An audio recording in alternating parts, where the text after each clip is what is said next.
Alliance for Children is Tarrant County's Children's Advocacy Center program. We are a nonprofit designed to work with children and families who have been suspected victims of child abuse. We are the only nonprofit in Tarrant County directly involved in the child abuse investigation, where we partner with law enforcement, Child Protective Services, the District Attorney's Office, and Cook Children's Medical Center to really provide a coordinated approach to the most severe cases of child abuse in Tarrant County.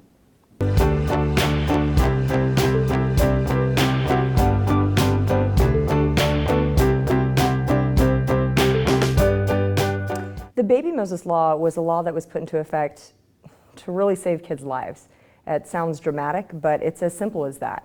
Prior to the Baby Moses Law, and a little bit after, we were seeing babies who were being abandoned, and they were being abandoned in very dangerous situations, being left in the middle of fields, being left on the side of the road, being left in dumpsters, by parents who were overwhelmed by the situation and didn't know what to do.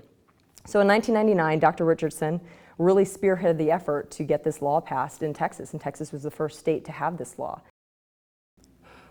Well, babies were being left in harm's way. Many babies were found in dumpsters that were dead, had been wrapped in garbage bags. They're found in bar ditches beside the road, had been mutilated by animals. And many babies were left in precarious places, found crying and still viable. And it appeared to me that something could be done to correct this horrible situation.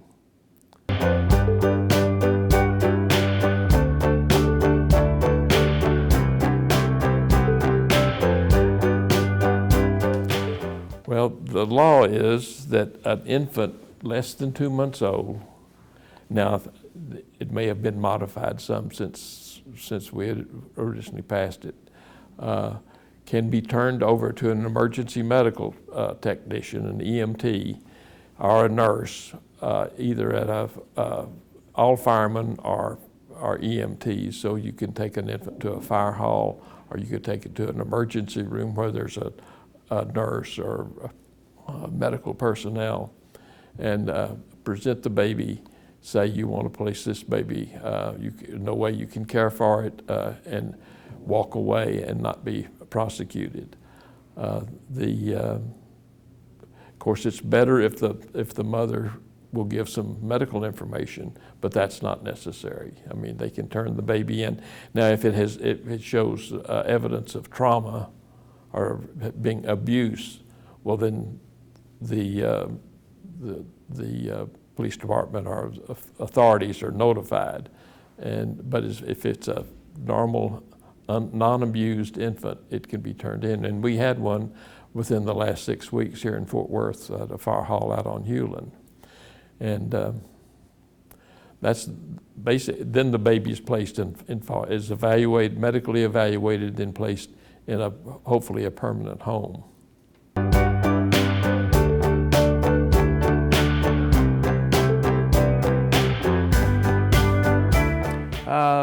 The most recent Baby Moses drop-off that we had was back in August.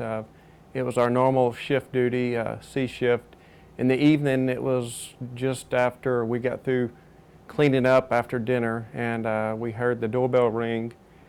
And one of the firefighters went to the front door and answered it, as we normally do. Usually it's anything from a call for help on a locked car or EMS call, but this happened to be a mother that was standing there that had a very young infant. She was by herself, and her first and really statement to the guy who got the door, she said, "I need help. I can't take care of this baby."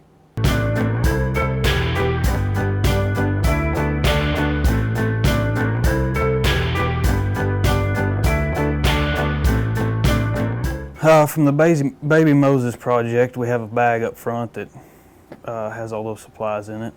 The onesie, diaper, wipes, formula.